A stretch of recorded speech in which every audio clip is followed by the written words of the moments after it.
Hey guys, and welcome to a new episode of Pokemon Go. In today's episode, I will teach you guys how to level up really fast in Pokemon Go. This is the most effective way I found you can level up without downloading any extra software or hacking the game. Now, one thing to keep in mind is as you level up, you will encounter higher level Pokemons, and the level of the Pokemon is based on a CP.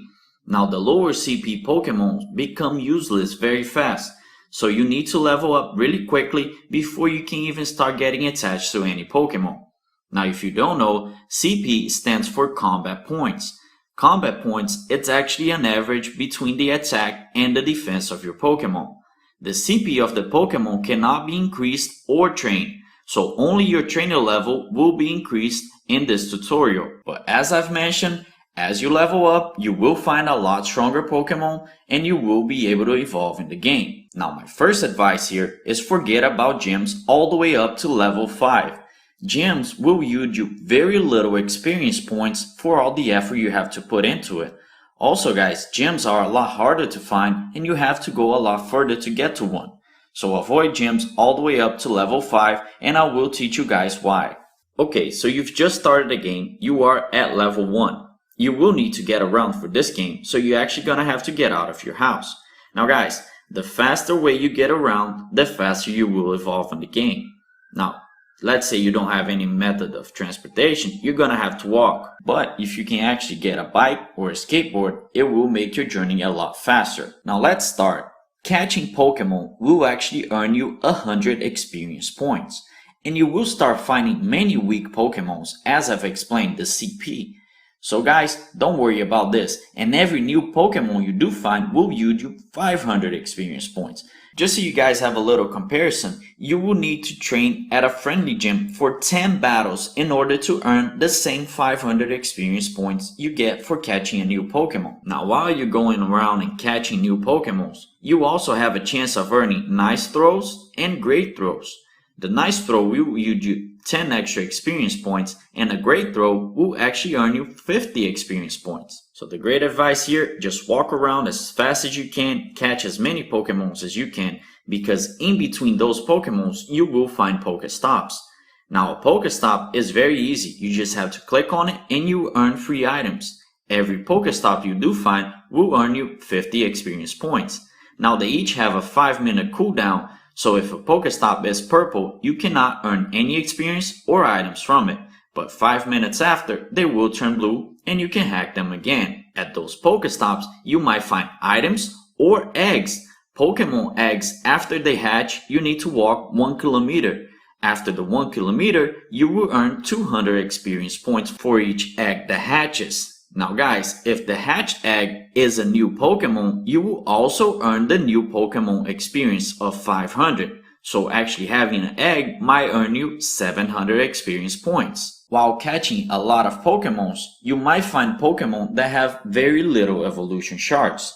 Now in Pokemon Go, if you didn't know, you will evolve your Pokemons based on evolution shards. Now every Pokemon has a different count, but let's take Caterpie for example. Caterpie only needs 4 evolution shards to evolve, so if you find 4 different Caterpies, you will be able to evolve into a Metapod. Evolving a Pokemon will yield you 500 experience points, and if you don't have the evolved Pokemon, it will gain you an extra 500. So just by evolving 4 Caterpies, you might get 1000 experience points. Okay, so as you can see, the basic is just go around as fast as you can, catch as many Pokemon as you can, find Pokestop, hatch eggs and everything. Avoid gyms at all costs. Now let's say you've reached level 5 in Pokemon Go. You're gonna have many Pokemons already in your bag and now gyms are gonna start getting interesting. What you wanna do is, you wanna find a gym that has not been taken by any team. You will place your weakest Pokemon. So let's say you have a Caterpie or a Rattata of something of like 40 or lower CP. That's the Pokemon you want to use. Also guys, you do have to remember, if you don't remember from the actual Pokemon games, there are differences between weakness of types of Pokemon. So attacking a fire Pokemon with a water Pokemon will do double the damage. And that's very important because it will save the health of your Pokemon. So if you place a Caterpie, you might want to use a fire Pokemon against it. So for now in this tutorial, I am assuming you guys haven't used any of your items. You've just gone around, caught new Pokemons, used Pokeballs, saved all your potions, all your items, all your revives. Now, let's go. You are battling against a Caterpie. You want to use Pokemons at least 3 times more CP than the Pokemon you're actually battling.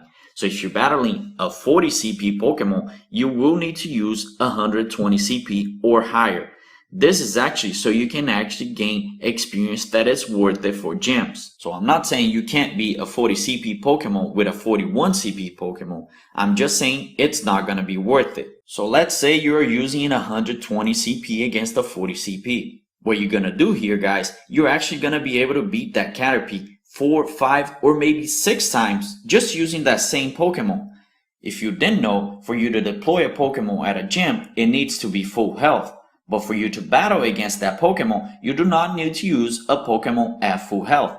So you can save that Pokemon, use it about 4, 5, or 6 times, gain a lot of experience, and then after that Pokemon dies, you just release it. Guys, please do not use Revive on weak Pokemons of around 100 CP. They are just not worth it. So what you're gonna do here, you're gonna actually let that Pokemon die. After it dies, you're gonna release it. This way, you're gonna keep the evolution shard and you're not gonna have to worry about that Pokemon anymore. Also, while you are battling at a friendly gym or a gym of your own against weak Pokemons, that gym is gonna get more prestige and it's gonna level up the gym even further.